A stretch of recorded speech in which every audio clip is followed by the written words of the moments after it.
My husband was acting distant, so I checked his phone. My hand shook as I read his text, "She has no idea. I'll be with you soon." Devastated, I stayed quiet. The next day, he said he had a business trip. Instead, I followed him to a fancy hotel, and saw him kissing another woman. Smiling, I walked up and whispered, "I hope she likes living in motels."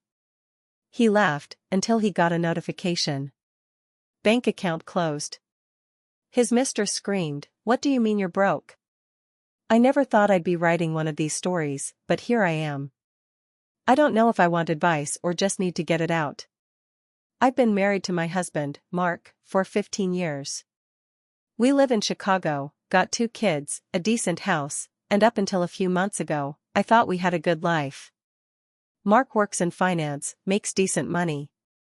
His job always meant late hours and occasional trips, so when he started coming home later, I didn't question it at first. I figured it was just work stress. But then it became a pattern. He wasn't just coming home late, he was somewhere else. Mentally. Physically, sure, he'd walk in the door, kiss me on the cheek, say he was tired, and go straight to the shower or his home office. But he wasn't with us anymore. Conversations were short. Dinners were quiet. He stopped asking about my day. He stopped noticing new things, new clothes, new hair, anything. And the intimacy? Gone. I tried to talk to him about it, gently at first. Then more seriously. He always said the same thing, work stress. I'm tired. I've got a lot on my plate. It'll get better soon. But it didn't. Something inside me started to feel off. I couldn't explain it. You know when you just know something isn't right? Like your gut starts talking to you? That's what happened. One night, we were sitting on the couch watching a show, or at least pretending to. He was on his phone more than watching, smiling occasionally at the screen. I asked who he was texting. He said, "Just Eric from the office." Then he angled the screen away from me. That was it. My stomach dropped. I didn't say anything, but my mind went into overdrive. I waited until he fell asleep that night. He always kept his phone locked, but I knew the code. Stupid, maybe, but I had to know. I grabbed his phone from the nightstand and snuck into the bathroom. And there it was. The first thing I saw was a text notification at the top of the screen from a number not saved in his contacts. It said, "She has no idea. I'll be with you soon." I sat on the edge of the bathtub and just stared at it. My whole body started shaking. I opened the thread, and what I saw was like getting stabbed in the heart. Weeks, months, of messages between him and a woman named Vanessa. She called him babe. He called her my V. They talked about how much they missed each other, how they couldn't wait to finally be free. Free from me. They joked about me. About how clueless I was. About how I would never see it coming. How he was going to tell me soon. How they were planning a future together. So there it was. Proof. I didn't confront him right away. Instead, I called my sister and asked her to watch the kids that weekend. Told her I needed a break. She agreed. Friday came. Mark packed a small suitcase. He wore cologne, the kind he only wears on special occasions. He kissed the kids, told them he'd bring back souvenirs, kissed me on the cheek and left. I waited 10 minutes, then followed him. I stayed back far enough not to be seen, but close enough to track him. He didn't go to the airport. He didn't even leave the city. He drove to the Langham, a very expensive hotel in downtown Chicago. I parked down the street and watched as he handed the valet his keys, took his suitcase, and walked in like it was the most normal thing in the world. I waited 5 minutes. Then I went in. The lobby was beautiful, marble floors, huge chandeliers, everything smelled like money. I saw him at the front desk, checking in. And standing next to him was her. Vanessa. She was younger. Tall, thin, long dark hair. She laughed at something he said and touched his arm. He smiled at her, not the tired, forced smile he gave me lately. A real smile. Like he was happy. They got their room key and started walking toward the elevators. I followed at a distance, heart racing. They didn't see me. When the elevator doors closed behind them, I went to the front desk. "Hi," I said. "I think my husband just checked in." "Mark," I almost choked on the name, Mark Delaney. I wanted to surprise him. The clerk smiled, professional. "I'm sorry, ma'am, we can't give out guest information." I nodded. "Could you call his room? Just let him know his wife is in the lounge waiting for him?" She hesitated, then made the call. A minute later, she said, "He'll be down shortly." I walked to the lounge and ordered a drink. I waited. 10 minutes later, I saw him. He walked in first, confused. Then he saw me. His face changed instantly, panic, shock, guilt. Behind him, Vanessa walked in too, laughing at something he'd said. She stopped dead when she saw me. "Sarah," he said, voice low. I smiled and stood up. "I hope she likes living in motels," I said, calm as anything. Vanessa looked confused. "What?" I turned to her. "You're going to need a new sugar daddy, sweetheart." Just then, Mark's phone buzzed. He looked at it, and his face went pale. He grabbed it, swiped to unlock, and stared. "What's wrong?" Vanessa asked, already sounding annoyed. He didn't answer. I leaned over and said, "That was the notification. Joint account closed. All our money's gone. Moved it out this morning." Vanessa blinked. "What do you mean you're broke?" Mark finally spoke. "Sarah, what did you do?" "I protected myself," I said. "You're not going to spend my money on your little affair. Everything that wasn't nailed down is in my name now. You want to play games? You lose." Vanessa's face changed fast. She turned to him. "You told me you were leaving her. That you had a plan. That we'd be set." Mark looked like a ghost. I didn't think she knew. After Vanessa stormed out of the hotel lounge, I thought Mark would follow her. Instead, he just stood there, like his brain short-circuited. Eyes wide, lips moving but no words coming out. I didn't feel sorry for him. Not even a little. I turned to leave. I had nothing else to say. But then he grabbed my wrist. Not hard, but enough to stop me. "Sarah, please. We need to talk." I yanked my hand back. "You've been talking plenty. Just not to me." He started babbling, saying things like, "It didn't mean anything, it was a mistake, I didn't plan for this to happen." I cut him off. "Mark, don't stand in this hotel where you brought your side chick and tell me this wasn't planned." He looked around, embarrassed that people in the lounge were starting to stare. I didn't care. He lowered his voice. "Can we go somewhere private?"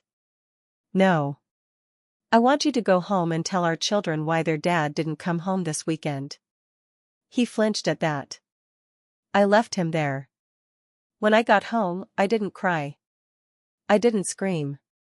I sat in the car in the driveway and stared at the garage door. For a full hour. Just staring. Everything felt unreal. My sister had the kids for the night, so the house was quiet. Too quiet. I went straight to our closet and started packing. Not my stuff. His. I tossed his clothes into garbage bags. Suits, shoes, toiletries, everything. I left one toothbrush in the cup, one towel on the rack, one pillow on the bed. Then I dragged the bags to the garage. Left them by the door. That night, he didn't come home. He didn't call. Nothing. The next day, I told the kids he had to stay longer for work. A lie, I know.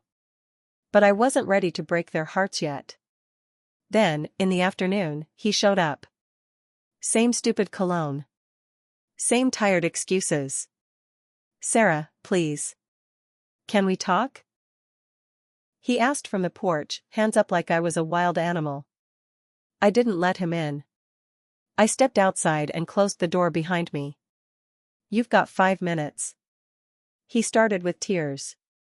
Real ones, I think. Said he made a huge mistake. Said he wanted to fix it.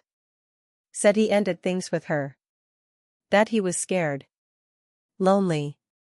That he felt invisible at home. I listened. I let him talk. Then I said, you felt invisible? I felt abandoned. 4 months. And you never once asked how I was doing. He didn't answer. That's when I dropped another bomb. I met with a lawyer. His whole face changed.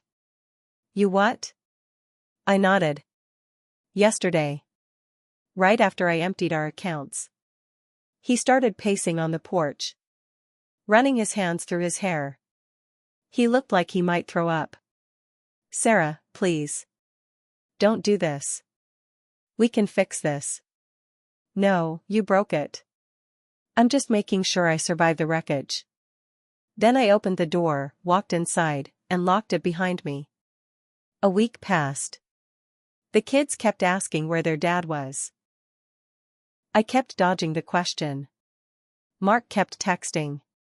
Calling. Sending flowers. Letters. Even showed up once with a stupid photo album from our honeymoon. I didn't answer the door. Then I got a call from my lawyer. Sarah, we need to talk. Something strange came up. Turns out, Mark had already taken out a second mortgage. Without telling me. 6 months ago. On our house. That's when it hit me, this affair wasn't just emotional. It was financial. He was planning to leave. But he wanted to clean me out first. I didn't even know he forged my signature.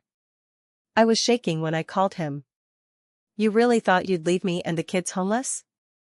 Silence. You forged my name. He tried to deny it at first. Then he tried to blame Vanessa. Said it was her idea. Said she convinced him they needed money to start fresh. That she was pushing him to leave. She said if I didn't do it, she'd leave me. I was stupid. I didn't think you'd ever find out. I always find out, Mark. Then came the biggest twist. A few days later, I got a message on Facebook. From someone named Claudia. I didn't recognize the name. She sent one sentence. Hi. I think your husband's been cheating on both of us. My blood ran cold. I messaged back. You mean Vanessa? She replied, who's Vanessa? We talked for hours. Turns out, Claudia had been dating Mark for over a year. He told her he was separated. Claimed I was bitter, holding him back, refusing to sign divorce papers. Said he was staying in the guest room for the kids' sake. She'd met him at a business mixer downtown. He took her to restaurants we used to go to. Bought her gifts with our money. Told her he wanted to marry her. I asked if she knew about Vanessa. She didn't. She was just as shocked as I was. So I sent her everything. The screenshots. The text messages. The hotel story. The mortgage lie. All of it. She thanked me. Then she told me something else. Vanessa wasn't just a fling. She was pregnant. I haven't confronted him yet. I don't know if he knows I know. I'm trying to decide what to do. The betrayal keeps getting deeper. Like there's no bottom to this hole. I'm trying to stay calm. For the kids. For myself. But I swear, every time my phone rings, I wonder what new lie is about to hit me. There's no ending yet. I don't even know if I'm halfway through this nightmare. A week after Claudia and I talked, she sent me another message, you're not going to believe this. She was right. I didn't. She'd run into Vanessa. At a clinic. Both of them were there for OB/GYN appointments, same day, same building, different reasons.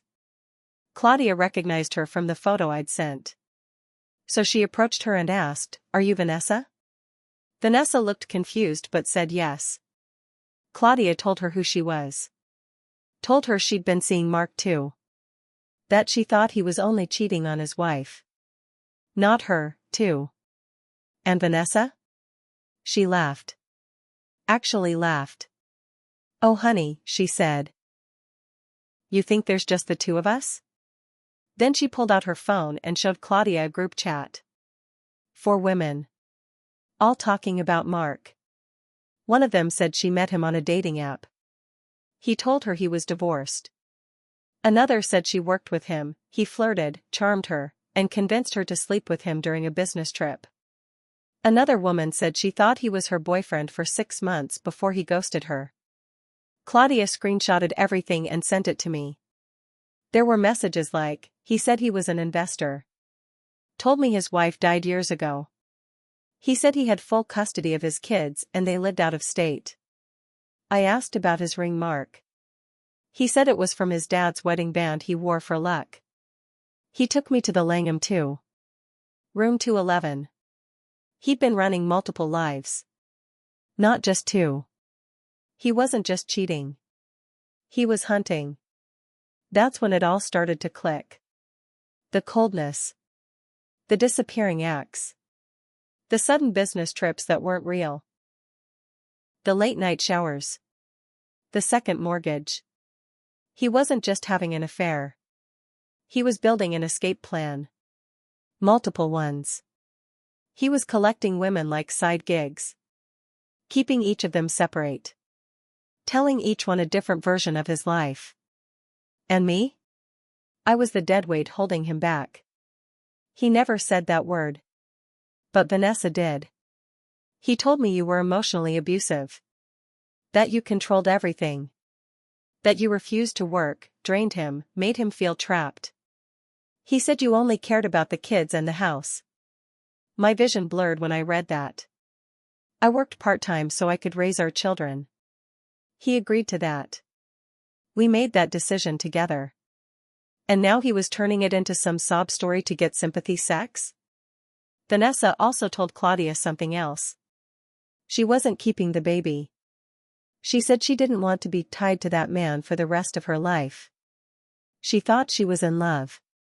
But now? She just wanted out. Claudia and I started messaging daily. We weren't friends. But we were trauma bonded. It was strange. Bonding over the fact we'd both been played by the same man. Then, just 2 days ago, something else happened. I got a notice from the city. Turns out, Mark hadn't paid the property taxes on our house for over a year. Even though I gave him the money for it. In fact, I remember writing the check and handing it to him. He said he'd drop it off on his lunch break. He never did. The money was gone. The taxes weren't paid. And now we were being fined thousands. I called him in a rage. "What did you do with the money, Mark?" Silence. "Mark, answer me." He sighed. "I needed it." "For what? Vanessa's hotel bills? Claudia's gifts? Your double life?" Then he snapped. "You don't get it, Sarah. You never appreciated what I did for this family. You just sat at home while I earned everything. You treated me like a wallet." My jaw dropped. I worked. I cleaned. I cooked. I raised our kids. I kept his life functioning while he ran around acting like a bachelor on Tinder. You lied. You cheated. You forged my name. And I'm the bad guy? Then he said it. The most pathetic line I've ever heard. I just wanted to feel like a man again. I hung up on him. I'm meeting with the lawyer again tomorrow. There are layers to this mess I'm still uncovering. But get this. Today, Claudia messaged me one more time. "You're not going to like this. But you should know. He's seeing someone new. Already. Apparently, he's dating a barista now. 25. Met her at a downtown cafe. Told her he's a widower. Widower. That was the final straw. I've made up my mind. No more mercy. No more, let's be civil for the kids. I'm coming for everything I can get in court. No ending yet. But I'll be damned if I let him ruin another day of my life. It all came to a head 1 week later. My lawyer suggested we freeze all assets until the financial mess was sorted. Mark didn't take that well. He showed up at the house, again, banging on the door like a madman. The kids were with my sister, thank God. I opened the door just a crack. What now? He was sweating, red in the face. Why the hell did you freeze the accounts, Sarah?